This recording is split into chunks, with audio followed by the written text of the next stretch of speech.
We are live coast to coast, iHeartRadio, the Odyssey app, of course, 50 plus AM FM stations across the country and around the world. The amazing IQ Al Rizzoli is with us today. We also, I believe, we're going to have Dan Perkins at some stage of the game today. But we kick off our broadcast day with the man about town. He is busier than a fruit merchant. Good old Frank Fernuccio. Frank, USA Gov Policy, you are with us today. I want to start with this Trump speech. What do you make of Trump and the generals and Hegseth and all this? I did see the speech. I watched it from beginning to end. I think what he was trying to accomplish is to undo the bad feelings, the feelings of rejection that the military had during the Biden administration. He was trying to restore an esprit de corps, which follows a lot what Secretary of War Pete Hegseth has been trying to do. Hegseth calls it restoring the warrior ethos to the military. And I think that's essentially where President Trump was going. He emphasized the fact that he is providing the largest ever U.S. defense budget. That is a way of telling the military, we understand the challenges you're facing. He talked a lot about the place of our military in our society, where for so long they were not appreciated, and now they are. It's the type of thing, it's not a stimulating speech to the rest of the population, but to the folks who have heard nothing but negativity over the past 4 years, it was probably precisely what they did need to hear. And I think going forward, it's going to be productive because heaven knows there are a lot of challenges awaiting the U.S. military in the years ahead. And they needed to hear that they are restored to their rightful place in the esteem of our elected government. That's awesome. So IQ Al Rizzoli, what do you think of what Frank's saying here, my friend? We'll start us off here. I agree with everything he said, because he said, I have your back, but he told them, shape up. If you don't agree with me, leave, resign. I agree with that also. If you don't agree that America should be prepared for war and not for political correctness, leave. 100% I agree. It's been said over and over again to make peace, prepare for war. And I think as we're looking at what Putin is doing with Ukraine and with Eastern Europe, what China seems to be preparing to do, and what it is doing right now with the Philippines, I think that was an important message that the president transmitted. 100%. How else can you show the other side that you mean business? You bring 800 of the top level generals and admirals under one roof and tell them what's coming. That's the only way to show it. And he did. Yep. And I think also that the fact that there was a functioning person in the White House who understands them, who's open enough to meet with them, I think that was really important after all those years of the Biden administration. That was an important image, an important message to convey. Well, that's the thing, is it's night and day over there. You've got Biden, who, come on, the guy doesn't even know what time zone he's in. And then you've got Trump, who, no, as Trump doesn't wear a watch because he'll tell you what time it is. It is completely night and day over there. Dan, we're talking about the speech today. What did you what did you think about all this stuff with the military and Trump and everything? Well, I love the line from Pete. I don't want fat generals or admirals anymore. That's because the military leaders stayed too long at the fair.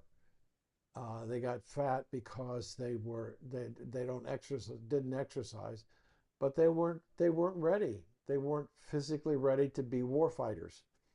And I think that what Pete is trying to say to the world, we're going to become lean, mean fighting machines ready to fight. Yeah. And all the way from our commanding generals down to our privates in the ranks. And I thought was interesting, one of the things that he said, that everybody is going to comply to the male requirements. He didn't say male and female and transgender. He said all of the male physical requirements. And I thought that was a very interesting approach on his part. Um, I can't imagine the security protocol to bring 400 admirals and generals to one place in the United States. What a luscious target it would have been for terrorists, and what devastating impact it would have had on our military had the terrorists got away with it. But um, the Trump administration, I've thought about this, and I'd love to hear Frank's reaction to it. There are people who are saying that the Trump administration is going backwards. Some people say that they want to bring back slavery and all these things. But I do Oh believe. my God. Oh yeah, Crockett said that Trump wants to bring back slavery, um, but I think that. Hell, she needs to open. She needs to open a. She needs to open up some of the different apps and things around the world. In different parts of the world, Right, slavery never went away. right. But go ahead, Dan. That's true, and so, but what I've been thinking about is we're not going back. I don't think we're going backwards. I think what we're doing is going back to basic fundamentals Yes. of what made this country what it was, and we got away from it. And that he's not innovating per se. He's reintegrating what we used to have as a philosophy.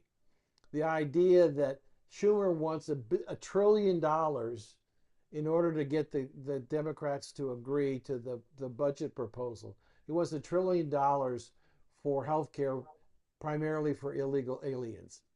Doesn't make any sense. It's not. We are the land of the free and the home of the brave who are here legally. Yeah. And the judge today who decided that if you're here illegally, you still have the same rights as a citizen. No, you don't. Right. And any judge who's saying that obviously didn't read the Constitution, or read the Constitution and does not agree with it, which means he doesn't agree with the fundamentals of what is America. And I think that what the young people who are supporting Donald Trump, whether they're black, Hispanic, Asian, or white, what they're doing is saying they want fundamentals back in their lives, things that they can rely on. Yep. And I I don't know whether either of you saw the diatribe with our friend from CNN who was fired, was talking about the toxicity of white men, and that, in my opinion, Frank, that ship has sailed. And as a woke has sailed, there's still a lot of places where there's in effect, but Hillary was out yesterday talking about why did the Democratic Party abandon young men in blacks, Hispanics, and whites, and they did. They became the party of progressive women who had no room and no interest in dealing with men. All these things are examples of things that went wrong, not just under the Biden administration, but have been going wrong through the progressive development of Democrats who have gotten in positions of power and have changed things. And America no longer wants that.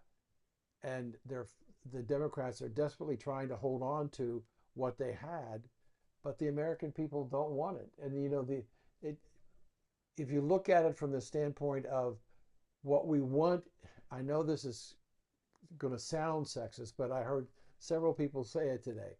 What American women want are strong American men. They want to be led. They don't want to be put into slavery or, or giving up all their rights, but they want the head of the house to be the head of the house. And they have significantly degraded, regardless of their racial relationship,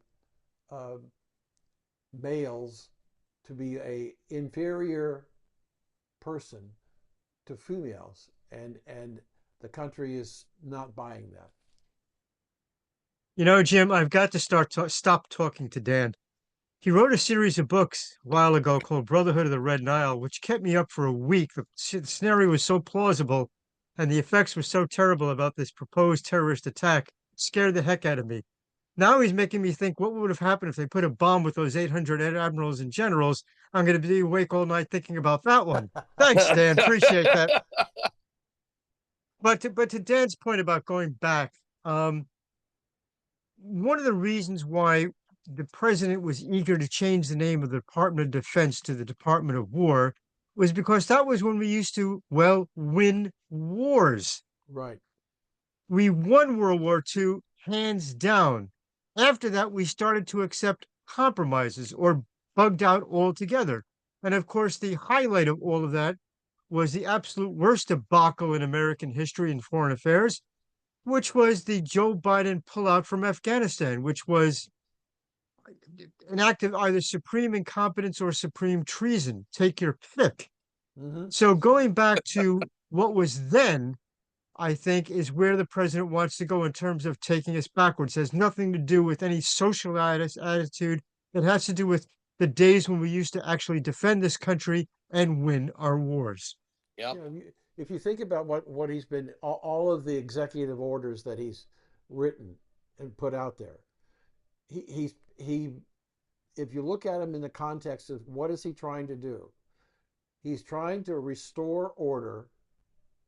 I mean, we had the governor of Louisiana, you might have heard him yesterday, Frank, said, "Help me, help me, Mr. President. The things are, crime is out of control in my state, and I can't get a handle on it. I need help."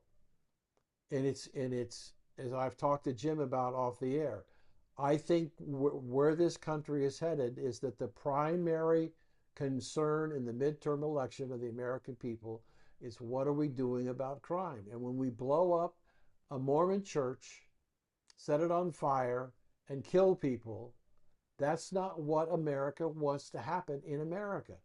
And so if we have to put troops on the street to try and make these cities safe, and as we've talked before, of the 20 most dangerous cities in the country, 19 are governed by Democrats. One is no party affiliation whatsoever. So 19 of the most difficult cities, and where he's headed now, Memphis, is the 9th most dangerous city in the world.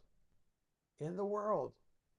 A city in Memphis, the city of Memphis, Tennessee, is now ranked as the 9th most dangerous city in the world, controlled by Democrats. So when you think about it, what I'm saying about going back to law and order, going back to respect for the police, respect for the Constitution, respect for law, that's where he's trying to take us.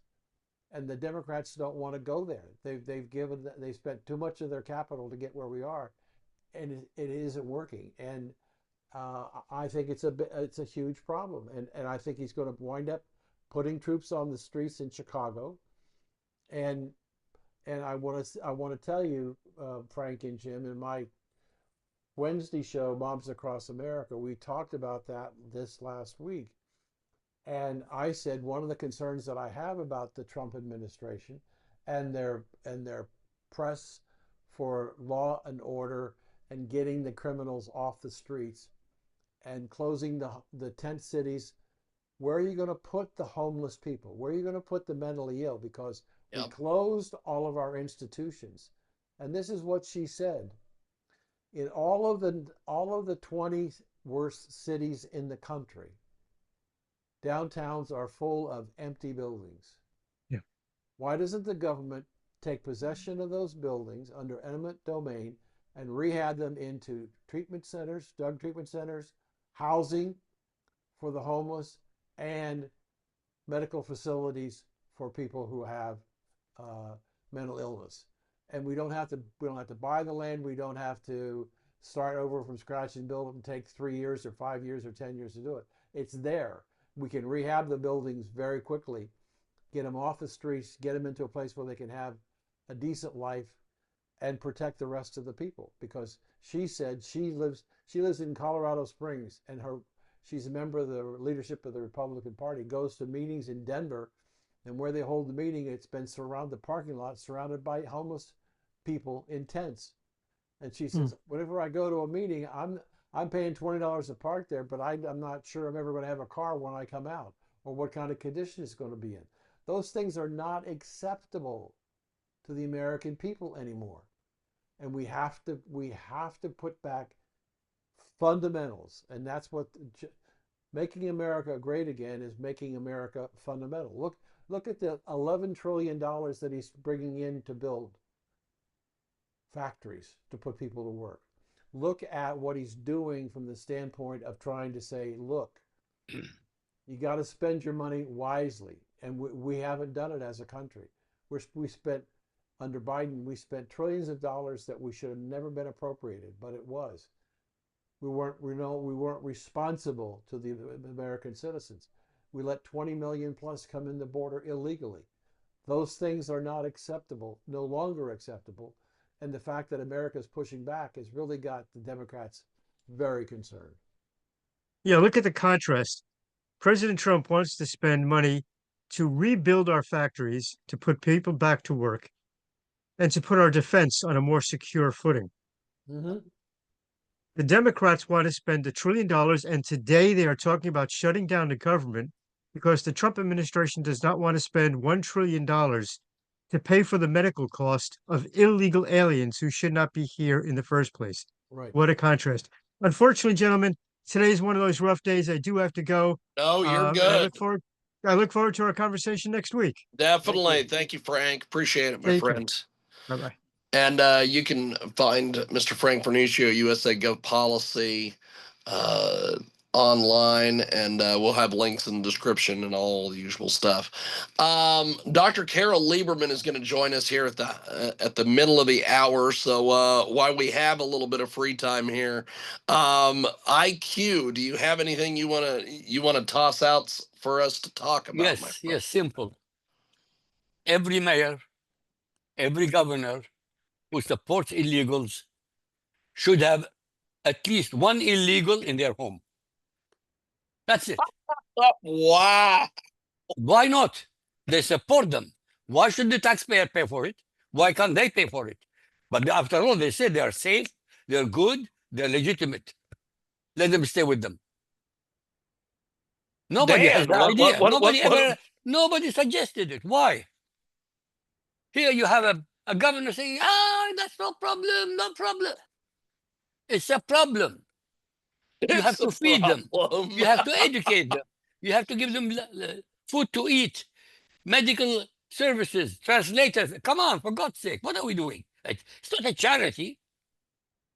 It's not a charity. You see, the beauty I have. There it is, James, baby. you've got to remember, my advantage is I'm a green card holder. I did it the legal way. So anybody who goes against me, I will castrate them. That's it. Don't come against me.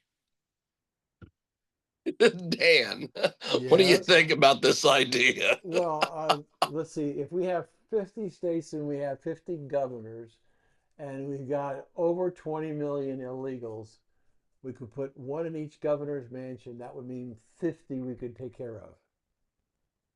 Yes, but you're missing the point. When you put them in their homes, after a week, they have to commit suicide. So you will have 50 Democrats committing suicide. What do you want, for God's sake? I'll give you a solution. But they're not all.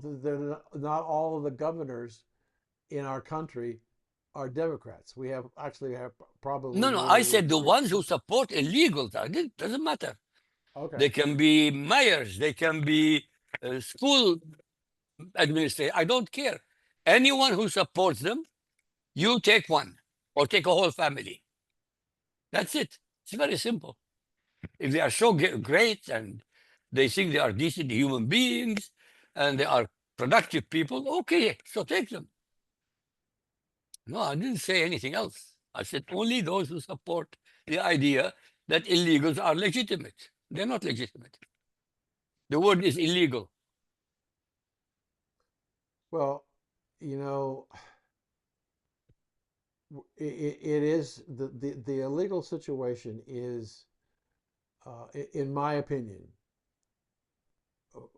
first was the worst decision by a sitting president and his cabinet in the history of the country to adversely affect the country.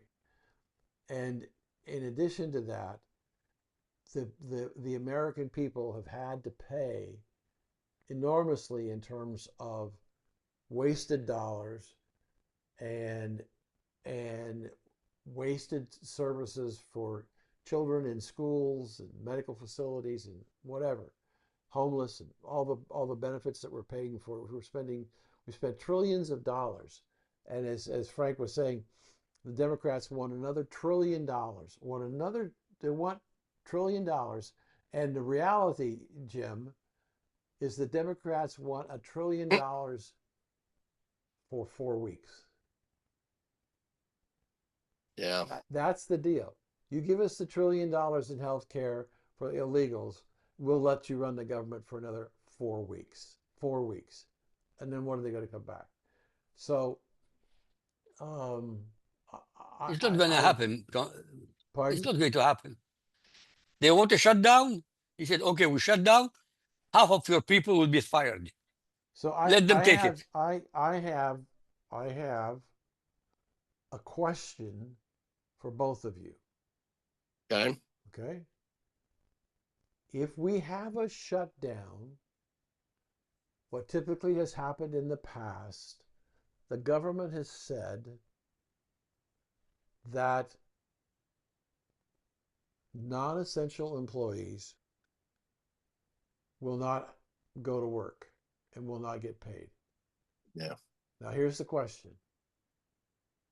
Why did we hire a non-essential employee in the stock market?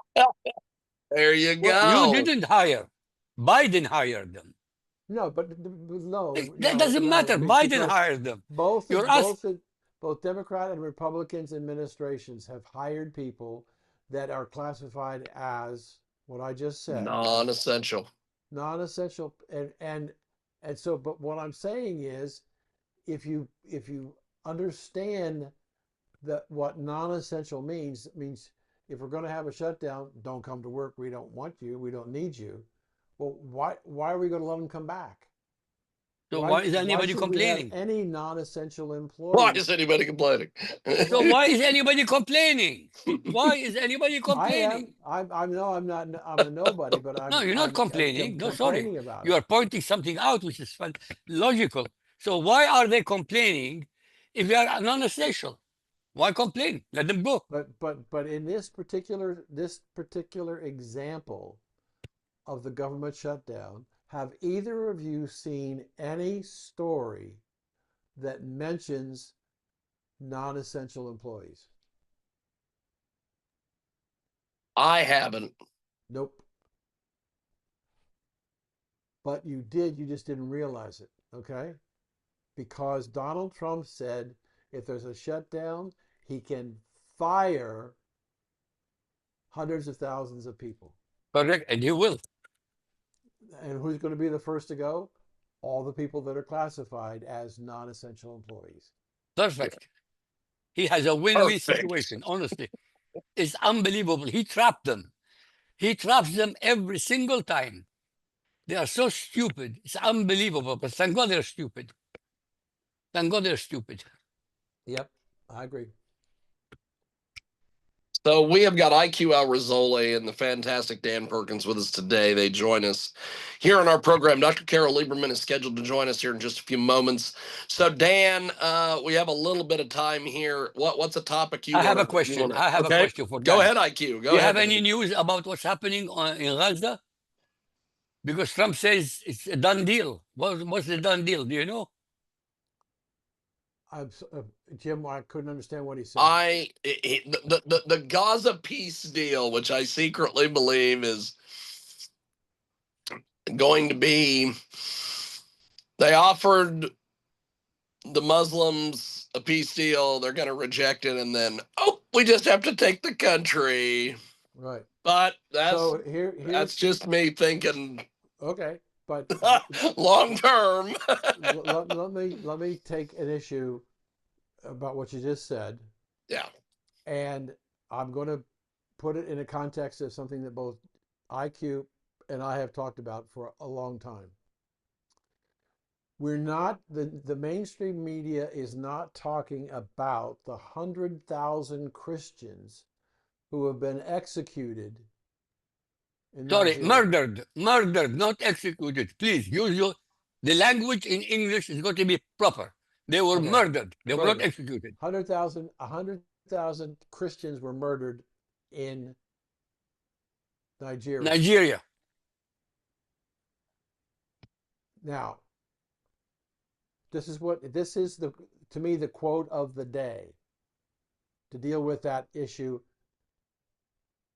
We're not talking about the tens of thousands or hundreds of thousands of Christians that are being killed in Africa, which is much greater than the number of people that have been killed in Gaza in the war.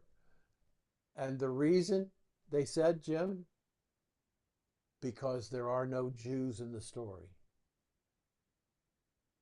Wow, I did not know that. But it's true. Absolutely true. No Jews, no news. Right. Bottom line. So Wow.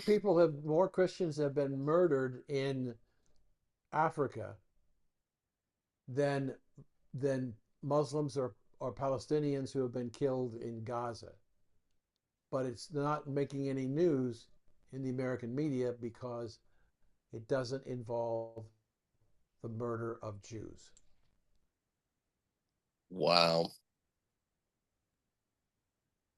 I mean, that to me, that's what IQ and I both have been talking about the issue individually and on other shows. That over 100,000 Christians have been murdered, and the government has basically said that in Nigeria, it is their goal to eradicate all Christians in their country, kill them all. By the way, the worst part of it is every Christian prelate, every Christian domination in Europe and America are also silent about it. Especially it was under Pope Francis. Complete silence. Deafening. Right. The question is why? They don't care. It doesn't That's fit their agenda. The left is agenda driven.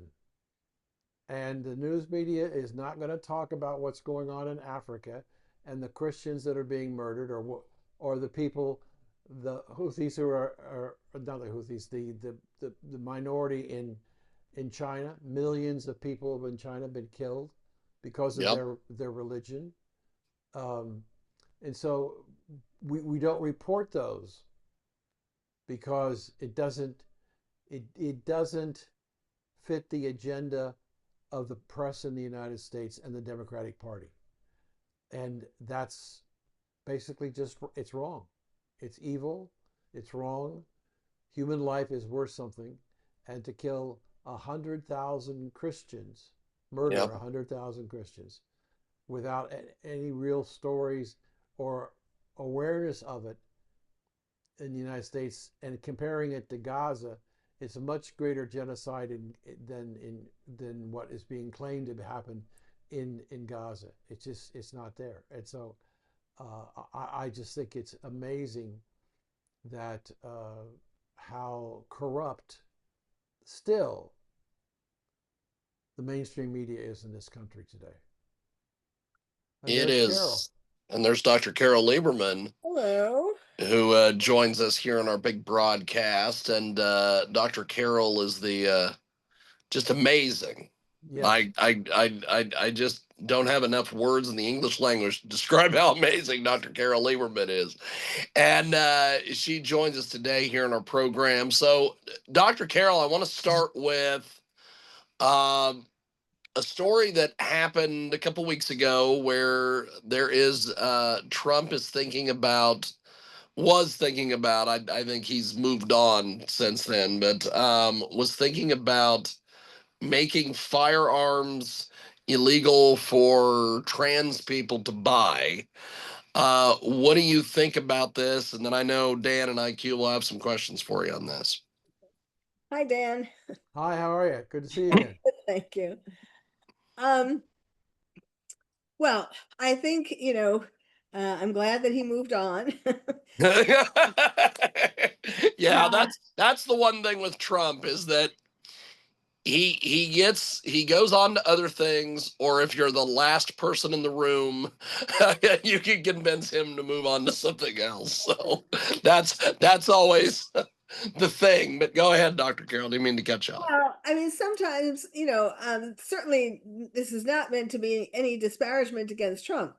No. But I think it was, I mean, I actually hadn't heard that it was Trump who said that. I thought it was, I don't know, some politicians. I didn't know it was Trump Okay. himself.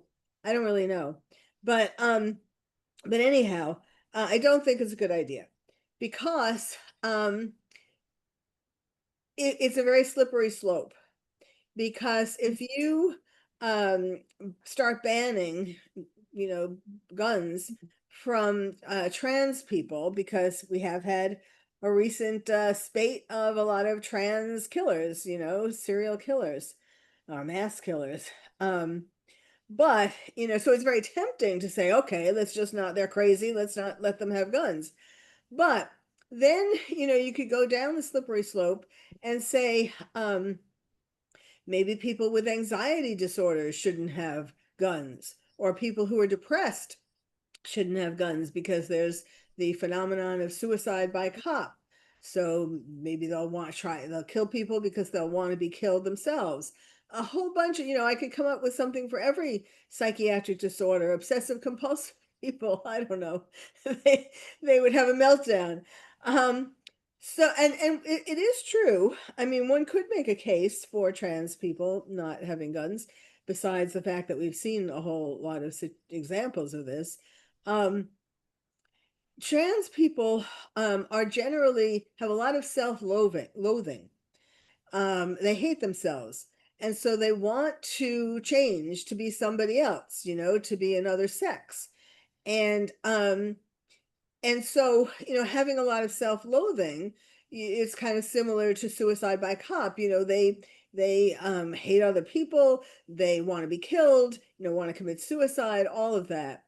So that's why I don't think that we should start with any specific class of people to ban guns from. Now, I know that some states have rules that where if you think someone is mentally ill, that you're supposed to report that and then not let them have guns, or they wouldn't be allowed to buy guns.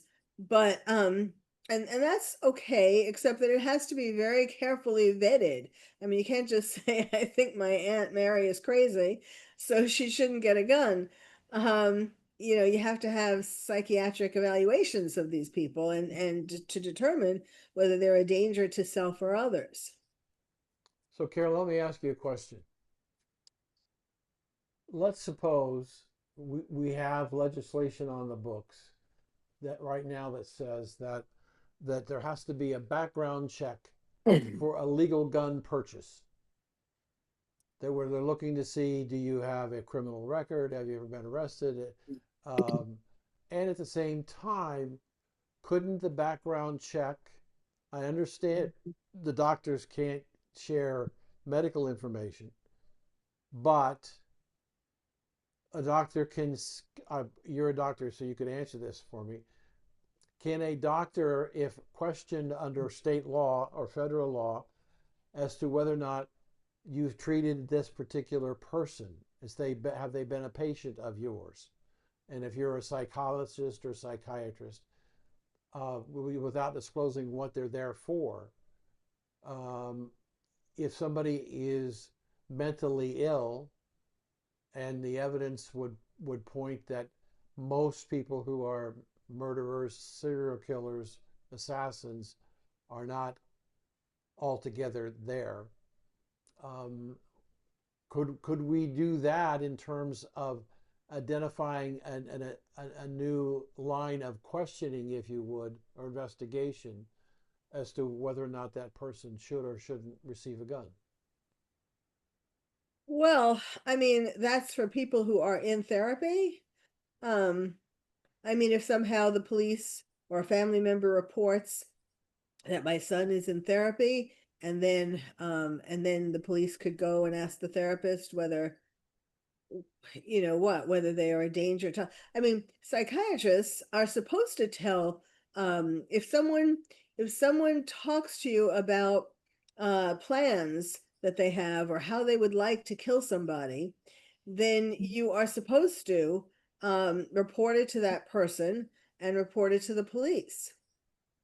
So this is kind of going the other way, that if no psychiatrist or psychologist reported it, then could the police like dig into it? I mean, I guess I don't know whether what the well, I mean, yes, I guess in that case, the therapist would have to say whether they think, I mean, like if they haven't called the police already and said, I think so-and-so is a danger to others, particularly like saying, he's talking about shooting up a school. If a psychiatrist hasn't made that call yet, I guess the police, if they knew ahead of time, could try to ask the psychiatrist about that, and the psychiatrist would have to tell them because they should have called to begin with. But there's lots of gray areas with that. Yeah, I can see that there are people who are not under psychiatric care that a medical professional wouldn't know. But what I guess what I'm saying is that if we're going to, by the way, there was a fascinating study that was done by the Bureau of Prisons, and did a 10-year study in interviewing people in federal and state prisons who were either on death row or had a life conviction for killing somebody, and they talked to them over the series of years to get information, and they found out some very fascinating information. For example, they asked the question, where did you get your gun? 53% said they bought it on the street. And when they questioned them even further, they talked about other places they got them. They were stolen out of homes when they were robbed or whatever. And so they asked, did you have a legitimate transaction when you purchased the gun that you used to kill people? And of all the people, 2% admitted that they had purchased the gun legally in using in the commission of their crime. 2%, which means that 98% of the people who committed the crime used a weapon to do it, admitted that they didn't buy it legally. So if we're going to change the rules on gun purchases that only affect approximately 2% of the people, it's going to affect the rest of us, the 98% of us that are law-abiding citizens. But in order, because it's such a serious crime of shooting up schools and churches and those kinds of things, I think we have to really begin to understand that these people are not normal. They have some kind of a problem, and we need to find a way in which to create a structure that allows us to understand who these people are before they commit mass crimes. Well, yeah, but if only 2% bought them from a store, a legal seller, Mm-hmm. then as you're saying, it wouldn't really make much of a dent in this. I mean, we can't we can't tell the sellers on the street, the thugs on the street to check the person's psych history. I mean, they're not going to do that. So I want to make this point, ladies and gentlemen. What she basically just said, and we didn't discuss this before, but what she said in her opinion is that, and correct me if I'm wrong, Carole, you're saying that if only 2% of the people who committed murders acquired the guns legally, Right. changing the laws is not going to impact the 98% who don't get them legally. Right. And so we talk about changing the laws. We need stricter gun control laws and all that stuff, when the idea is that if only 2% are bought legally, we can't really change much by changing the rules, the laws about how you buy a gun, when you buy a gun, who you buy a gun from. Because you're right, the guy on the street corner who's selling a 45 is going to have no concern about what you're going to do with it. He just wants to sell it. Right. There are other things that could be done instead. I mean, I'm totally against an infringement on the Second Amendment. I became totally against it when Obama became president, because that's when I realized that, yes, we do need to have guns. We can't count on the fact that all presidents are going to have the best interests of American citizens at heart. So and before that, I was very much an anti-violent media person. I did lots of campaigns against violent television and movies and video games, especially. And also the rocket that was going to go up that I stopped, the Schwarzenegger rocket that was in 1993. Anyhow, so I was a big proponent of like not giving your kids guns, which I still think parents shouldn't give their kids toy guns. But there are other ways to try to stop a mass shooter before it happens. And it starts with identifying these people in school. Teachers could tell, certainly social workers presumably could tell, it's the kid who's sitting alone at lunch, the kid who gets bullied, the kid who doesn't do his homework or who comes in with looking like he was in a fight and it turns out it's his parents. Some kids who have problems, you can really tell it early on in school, in elementary school. And if these kids were identified and offered free, suggested to the parents that they get mental health help, and then if they can't afford it, that they should get free counseling. I mean, there aren't enough social workers, school psychologists, and all of that as it is, but there needs to be more, and there need to be more effort made to identifying which kids it is, because there's a certain profile. First of all, dysfunctional home. Second of all, school, bullied, isolated. Then also abuse at home generally. Spending hours and hours obsessed with violent video games. And then something happens down the line that tips them over the edge. And there we have a school shooter, a mass shooter, all kinds of shooters. Yeah. Do we have time? I could ask her another question, Jim? Yeah, go ahead and we'll go to IQ. Okay, Carole, I'm interested in what you said. I appreciate that, and thank you so much. I'm wondering, I've been seeing more and more survey data which is saying two things. One, that crime may likely be the number one issue in the midterm election. Mm. And America's afraid. America is afraid. because Americans now see what happened in Michigan at the Mormon church, that the police got there as fast as they could. 30 seconds. Yeah. Right. And Carol, what we don't know yet, and I'm trying to find out, how long before he ran into the church, set the church on fire, and started killing people before they called 911. They got the police there in, quote, 30 seconds. But my concern is that more and more people, a survey I just saw recently was that 81% of the people in the country think that crime will be the #1 issue in the election. It's their #1 issue right now. As these horrific things happen, doesn't it weigh on the psyche of the American people? How safe am I? And in many cases, in many parts of the country, the response time of the police is so diminished that, and I hate to say it this way, but long before you call the police and they get there, the damage is done. Yes. And so, but I'm concerned about the issue of fear.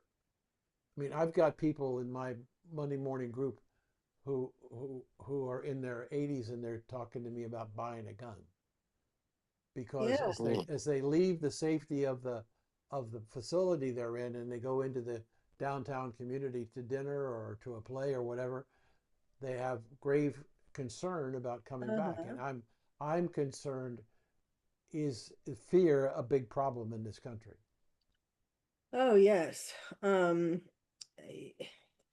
It really, but I wanted to say, and I don't know about specifically the people that you're talking about, but people's fear generally has to do with like criminals thinking that they're going to be carjacked, or in a restaurant, somebody comes in, firing randomly and so on. But what people should be equally, if not more, afraid of is the terrorists who are in this country and who are planning imminently to attack. And people are so complacent, they don't really think about terrorists. And, that's one of my things as the terrorist therapist. I've been warning people since 9/11, not just trying to help them cope, but warning them about how the terrorists are still planning to attack us. I mean, it's been their plan for over 1,000 years to attack the West, to institute Sharia law, to make everybody believe in Islam or die. So that's something that they need to be worried about as well. Okay, thank you. Well, that sets up IQ hours only. IQ, jump in there, baby. I'm surprised at Carole Lieberman that she mentioned Islam. I'm very surprised, pleased, but very surprised. By the way, Carole, on this program, I have repeatedly said that the greatest threat to America today, and for the last 14 years, is Islam. Yes. I don't miss my words. By the way, I come from Iraq. I was born in Baghdad, but in Iraq. So my background is full knowledge of the Middle East and full knowledge of Islam. So if somebody wants to debate me, I'm more than happy to debate them. And the greatest threat is Islam. Look what's happening in Minnesota. Look what's happening in Michigan. Ilhan Omar, Rashida Tlaib are traitors. Yes. They have been allowed in Congress. They are traitors. Yes. Now, I explained to Americans, and on Jim's program, I said, every Sharia-compliant Muslim can never integrate, never assimilate, and never be a loyal citizen among kuffar. End of conversation. That's it. Zahran Mamdani. Yes. Anybody should ask him one simple question. One question, ask him. Under Quran, what are we called? We Americans who are not Muslim, what are we called? Under Quran. Because he said he was a Muslim. He said, I'm a proud Muslim to be the first Muslim mayor of New York. He didn't say American Muslim. He didn't say Muslim American. He said Muslim. I love that. So I asked him, under your Islam, What is the destiny of 98% of Americans? The answer is simple. Are they return Sharia or are exterminated? Right. And as Charlie Kirk used to say, prove me wrong. No, you're absolutely right. Bless you. Thank you. Yes, and we're seeing it already in Europe, and we're beginning to see it in Australia. It's in Africa. But I mean, I think Americans, if the mainstream media showed us what was going on in Europe in true detail, Americans would realize that we are next. And in the UK, it's the worst right now. It didn't used to be the worst. France used to be the worst.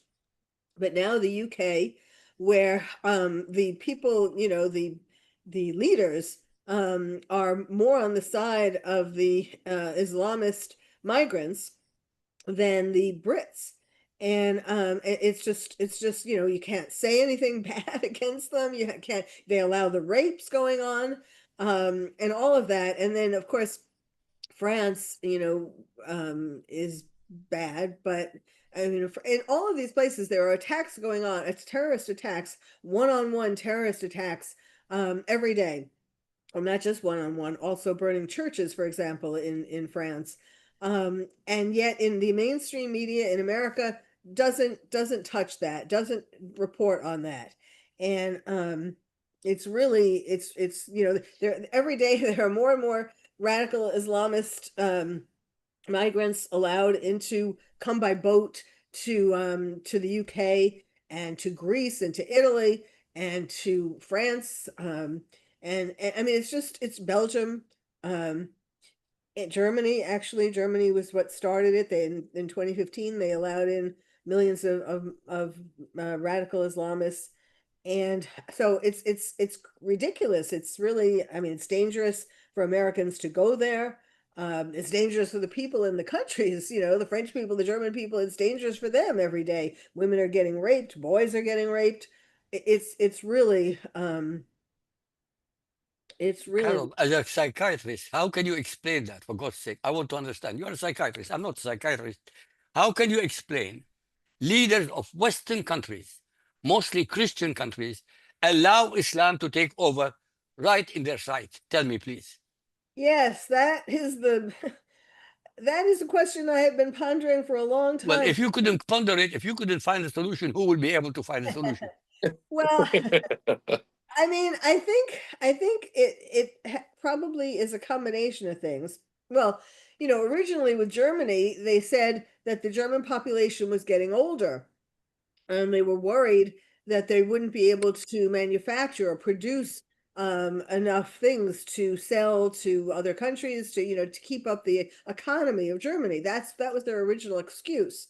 And that's why they were the ones who started to let in, I mean, not to say that there weren't radical Islamist migrants in other countries even before that, but I mean, I went to medical school in Belgium, and I lived in Paris also, and I've lived in London as well. And so I saw these places back from when it was just starting. There was this infiltration just starting.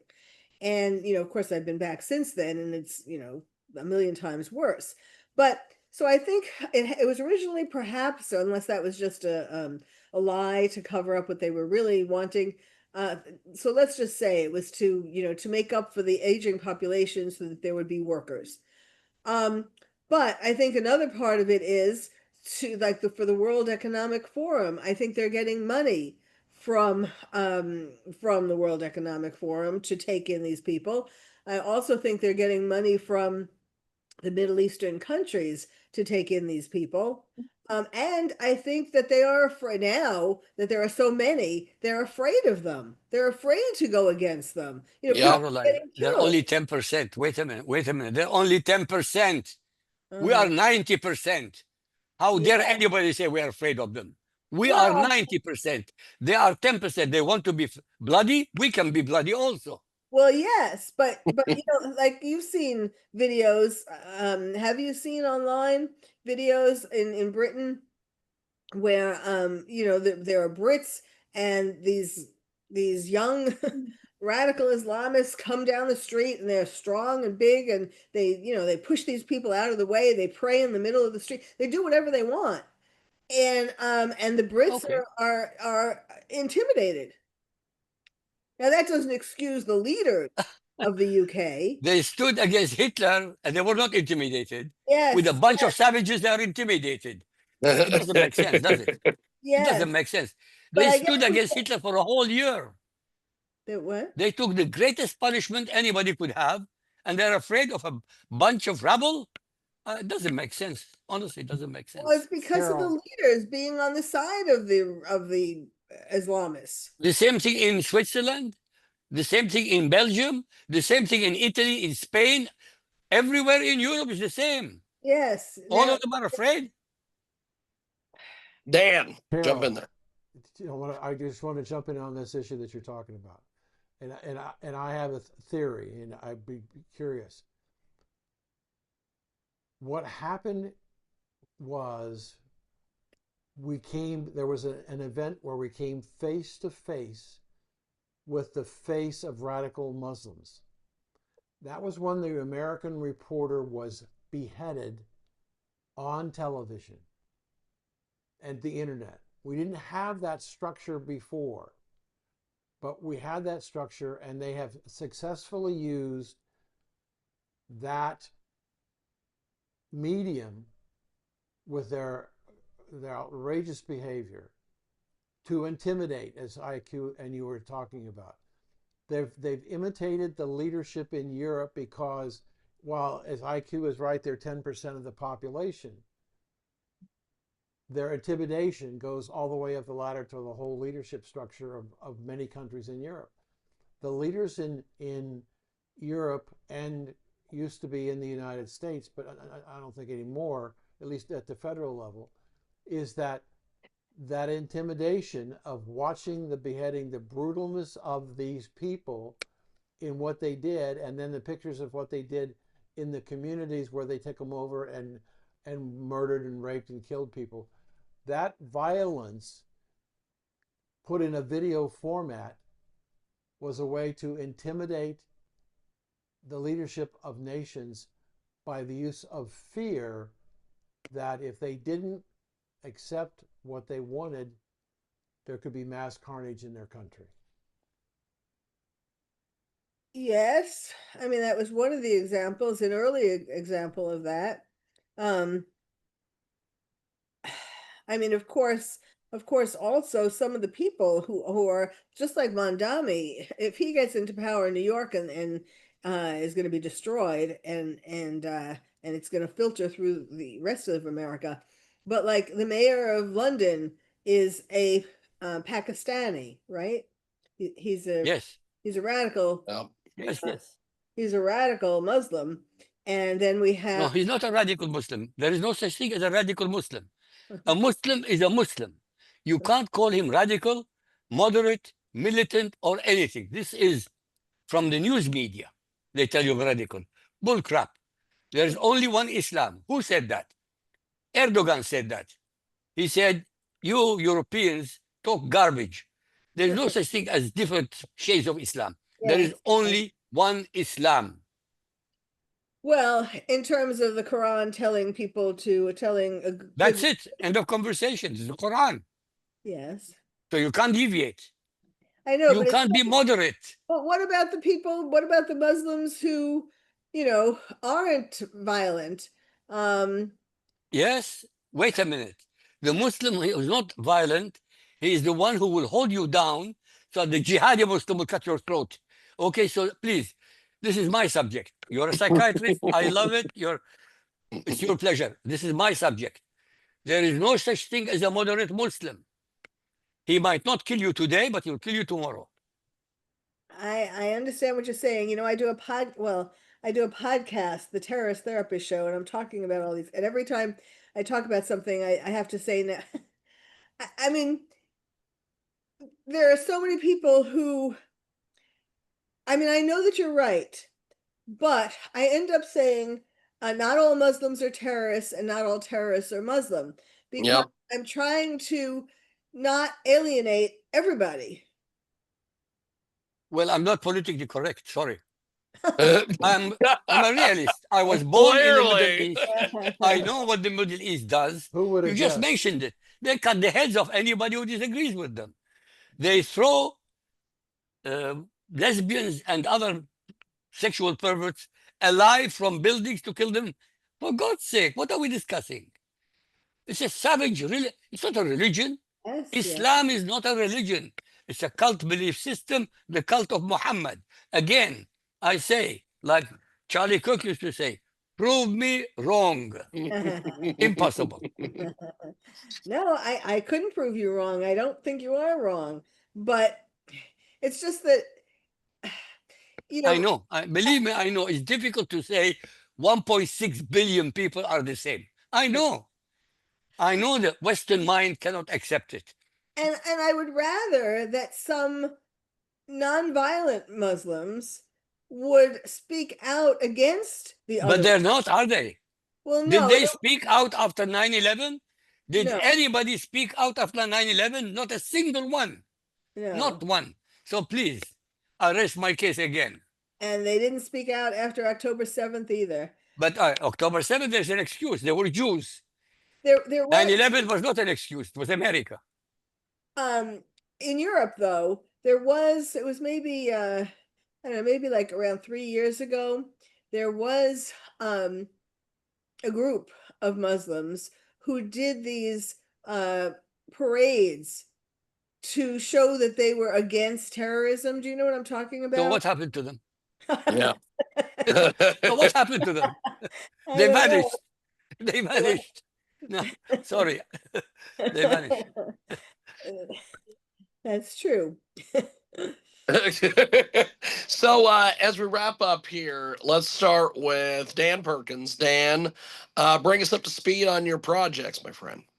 I'm working on this memoir, as I told you about, of this 86-year-old Irishman who was up in Carole's line of work. He fought anxiety and depression and frustration all of his life, and it's his story in Ireland and his migration to the United States and dealing with his anxiety and psychic depression, and it's a fabulous story. We're in about 1960, starting into 1962. He's 86 years old, and some of the stuff that he's gone through has been horrendous, and some of it's been very rewarding. But it's a wonderful story. I'm glad I'm doing it, and hopefully it'll be published sometime early next year. Oh, cool. And my books are available on Amazon, and shows are on Rumble, and television and radios on AM/FM 24/7. Fantastic. Carole, it was good seeing you again. Yes. Good seeing you. So IQ, how do we get your books, my friend? My books are on Amazon. Lifting the Veil, The True Faces of Muhammad and Islam. Got anything? Carole, it was a pleasure meeting you. I'm glad you are on the right-hand side of the history. Thank you. Dan, you were saying something. IQ, if he's got anything new published. Sorry? Do you have anything new published on Out Loud America or anything? Yes. Out Loud America is a company which publishes all my articles. Fantastic. So, Dr. Carole Lieberman, wrap it up for us. How do we get a hold of you? How do we listen to your programs? Everything. Okay. Well, my book, I've done 2 books on terrorism. My most recent is Lions and Tigers and Terrorists, Oh My, How to Protect Your I love that title, by the way. Lions and Tigers and Terrorists, Oh My, How to Protect Your Child in a Time of Terror. That's either on my website or on Amazon. The website is terroristtherapist.com. And on the website, there are videos, music videos that I created for the anniversaries of 9/11 and for the anniversary of 10/7. And what else? Of course, on Twitter, at Dr. Carole MD, Carole with an E at the end. Yes, it's like people can see. and I rant on Twitter, and another I website. rant on Twitter. That's awesome. That's how I start off my mornings. And then another website of mine is expertwitnessforensic-psychiatrist.com. Fantastic. Well, Dr. Carole Lieberman, you are amazing. Thanks for spending as much time as you did with me and the guys today. And Dan, I will talk to you next Tuesday. IQ, I will talk to you Thursday. And Dr. Carole, I definitely will be talking to you down the line. Thank you, guys. Oh, wait, let me just mention one Yes, quick thing. go ahead. Not a website or anything, but as far as the project that I'm working on right now. Yes, yes. I am creating I've been for months now, it's almost finished, creating a proposal that I'm going to send to the American Psychiatric Association to put Trump derangement syndrome, to make that a diagnosis included in the DSM. Fantastic. So We can diagnose my mother with that immediately. Thank you, Dan. Thank you, Dr. Carole. I appreciate it. We will talk to everyone soon. Appreciate it, my